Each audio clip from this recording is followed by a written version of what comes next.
Yo, Steel Mills, what's the deal, man? Back out here in Norfolk, waiting for this truck to get here so we could do the damn thing and get paid for the day. But since it ain't here yet, and I got a little bit of time, man. We gotta talk about this situation with the WBA starting to purge all of these interim belts and get them up out of the paint, man. Dope shit. Dope shit. I love it, man. I love it. I love it. I love it, man. This is gonna kill the narrative. Not that I'm completely rooting against the brother, but you dig, it's gonna it hopefully forces him to step up as far as what it is he's trying to do. But Gervonta Davis, he has to keep one of his belts and get rid of the other two, which I don't understand why you wouldn't want to keep the belt that you can actually unify and get rid of the other two interim titles. But it's starting to purge. The WBA is starting to purge all of these interim belts and everything, and forcing them to for either how did they word it together? Either fight for a mandatory position, or they'll just start handing out the mandatory positions depending on whoever has the straps or whatever to that sanctioning body. So we could get Anthony Joshua fighting a Trevor Bryan or Daniel Dubois, or we can get Gervonta Davis fighting a Rolly Romero or somebody. I can't remember who else, man, but I know those are the names that really stuck out more. And if Gervonta Davis was to fight a Rolly Romero, I would not be mad at that fight. I would not be. I wouldn't pay for that motherfucker on no pay-per-view, but I wouldn't be mad at the fight. At least fucking finally you're fighting somebody with some sort of a pulse. Some sort of a pulse. You dig? Rolly Romero's size could be enough to give Gervonta Davis some sort of resistance. It's, Rolly isn't a Ryan Garcia or a Devin Haney or a Teofimo or a Lomachenko or a Richard Comey or even a Nakatani. He's not none of them cats, but he's at least somebody with a fucking heartbeat. Cool. It's all we asking for out of Gervonta Davis, instead of them spoon feeding him somebody like a Leo Santa Cruz or a Mario Barrios. You dig? Mario Barrios he fights in a bigger division, man, but that was the only reason why, in which I gave him a shot at actually winning that fight. So I'm not mad at a Rolly Romero. I think Rolly Romero could give him some sort of resistance just with, on size and punching power alone. The kid can crack. The dirty roughhousing tactics. Damn, that ain't our truck neither. The dirty roughhousing tactics can give him some sort of leeway in the fight. You dig? And make for an entertaining fight. That's about all we can say about that. I don't think he's gonna win the fight. I damn sure don't think that. I think Gervonta Davis might stop Rolly Romero, but he's at least a step up, and he's a step up more so. He's a better step in the right direction than a fucking Leo Santa Cruz or Yuriorkis Gamboa. Even the Mario Barrios win wasn't a bad win for him either, man. But I think it's all just the smoke and mirrors that they do. It's smoke and mirrors. It's goofy shit that they do, and I just like the fact that they're purging all of these interim titles and making motherfuckers fight. Like, all right, nah, man, it's because this shit is getting ridiculous. There's no reason why it should even be a narrative form that he's a 3-division world champion. That shit is just ridiculous to me. You can't unify interim belt, man. This shit is getting disgusting, man. So when the fact that they're forcing him to fight, I like it. I like it. And it's somebody with a pulse. Unless Floyd says, nah, we ain't fighting him, we going elsewhere, whatever. I don't know, man, because he is he ain't going nowhere near no Devin Haney, man. These niggas do not want no smoke with Haney. These niggas want no smoke with Haney. Oh my God, Haney is looking like, for real, a boogeyman right now, man. He's looking like the boogeyman right now. We can't even front. We know Lomachenko Lomachenko won't. Lomachenko ain't got no problem with fighting him, but it's his promoter. You dig? Bob Arum won't allow that to happen for whatever reason. So I don't know, man. I don't know, but that's neither here nor there, man. But as far as them stripping these people of all these goddamn interim titles, thank the Most High, because this shit is getting ridiculous, man. There's really not even too much to say, man. You know, Gervonta Davis versus Rolly Romero was a good fight. It's better fights for Tank out there, most definitely. There's better fights for him, but this is not a bad fight. This isn't a bad fight at all. I respect this fight. I do. I respect this fight. Not to a point where I'm gonna pay for it. No, I'm not doing that. I might go over somebody's house and watch it. You dig? I don't know. I'm not a fan of Tank. You dig? And I see the talent and the potential there, but I just do not like how they're spoon feeding him and coddling this kid. You know, all out of sake for getting a bag.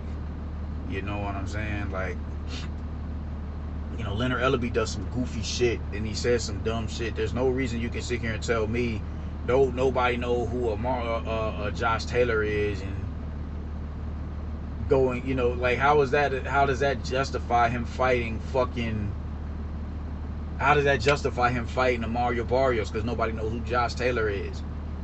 That fight with him and Jose Ramirez did like 1 million views, 1 million plus views. And due to the fact that he's a higher profile fighter than a Mario Barrios, that's a bigger bag for Tank. You can't run all these, you can't play these semantics with, you know what I'm saying, everybody expect motherfuckers to fall in line with it, you dig? This is why I'm saying, like, people who have degrees in this particular field as far as business is concerned, man, sometimes that shit hinders you from using common sense, because you try and pull a fast one over on some regular motherfuckers and it don't go like that, you dig? You look like a dickhead trying to justify the shit to motherfuckers who know how to think outside of the box. I'm not business savvy. I won't even front and say that I am, but you're not gonna tell me Mario Barrios versus Tank does better business than Tank versus Josh Taylor, especially when Josh Taylor has a whole entire country behind him. That's stupid. That's stupid. That's dumb as fuck. No, my nigga, no, don't. You can't sell me Tank versus Mario Barrios as a good fight. It's a great fight. The only reason why I was any sort of intrigued to it because Mario Barrios is he's bigger. I honestly still haven't watched that entire fight. I saw highlights of it. I saw the knockout and the knockdowns. That was about it. I had no interest in that fight. But they keep, they give him the easiest role, you dig?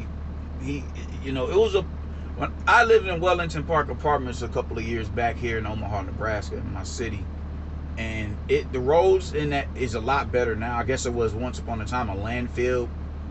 So going down that road was wild, drag out rocky, man. It was hills. You had to know the hills. There was no speeding down that road without knowing the road. You know what I'm saying? If you went down that road and you didn't know that road, you would have fucked your car up. You'd have to ride that road a few times to, you know what I'm saying, get a feel of that road so you know how fast you need to go over this bump right here, because it was like this throughout the whole, and it was a windy road as well.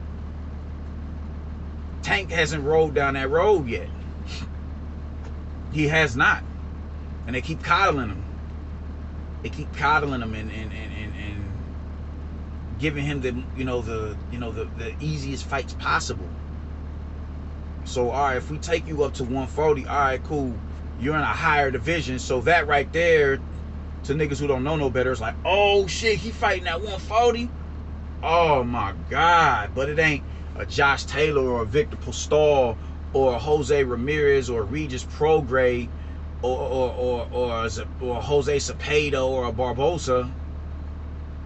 It's not any of them. It's Mario Barrios, the least threat in the least threatening fight in the division.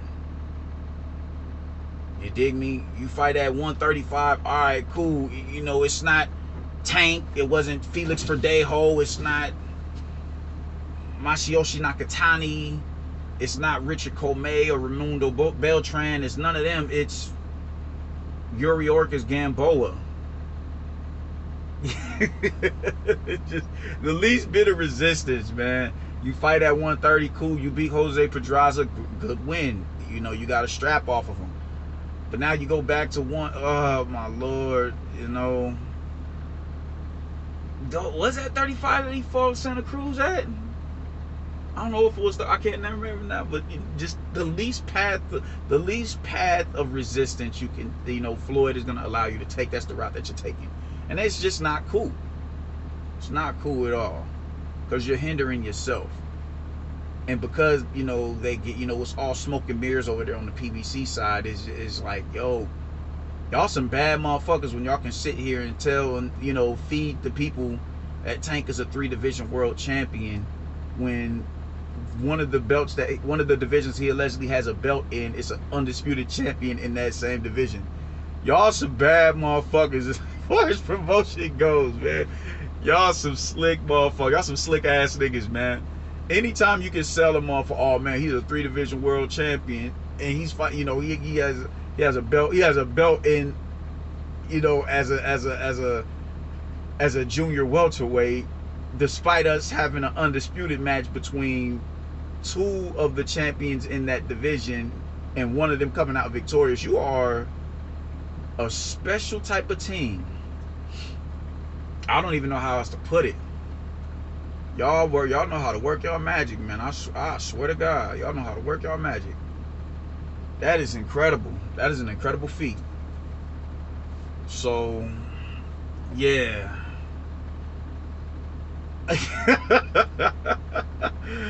Oh my God, man. He was a 3-division world champion. Oh man, he's a champion at 135. The champion, you know, he has a belt at 135, even though Devin Haney and Teofimo Lopez, they got all the jewelry. And before that, Lomachenko still was in the, he was still in the mix. He still had a strap.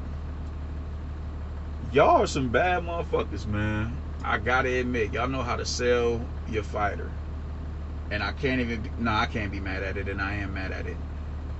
It's just ridiculous that, you know, motherfuckers don't know how to think outside of the box, man. That shit is corny, bro. Tank is he's an exceptional talent, man, but the way y'all keep coddling him is really getting, nah, it's not cool at all. And now, because y'all keep doing the dumb shit that he's doing, the WBA is trimming the fat off of their fucking sanctioning body, which is long overdue. That shit should have been happening, because we can't keep doing this interim shit. We can't, the regular title and the super title. We need to go ahead and dead that shit, man. That shit is getting ridiculous. So I like it, man. I love it. Is that us right there? Nope, that ain't us. I love it, man. I hope the fight happens. If he fights Rolly Romero, I might slide to somebody's spot and watch that. I just might do that. I just might do that. That ain't us neither. Damn. If he fights Rolly Romero, I'll slide to somebody's spot and watch that. I'd be damned if I pay for it, though. I will not pay for a Tank Davis fight until he fights somebody credible. Rolly Romero isn't the most credible. Is this Mike? He isn't the most credible, but nonetheless. Oh shit, that is Mike. Oh shit, that is Mike. He's not the most credible, but he's a lot more credible than a Mario Barrios and a Leo Santa Cruz, I'll tell you that much. So hopefully the fight happens and we can get some sort of entertainment out of this shit, man. Let's make it happen, man. Let's make it happen. Let's make it happen. If not, you know, Tank ain't gonna have too many big fights in his career as long as he's up under the tutelage of Floyd. He's not gonna have too many like threatening bouts, because you know they like the smoke and mirrors and shit like that, and it's easy to dupe the regular people who casually tune in to to watch boxing. So yeah, man, I hope it happens. I personally don't give a fuck, but it's better than nothing, man. Peace.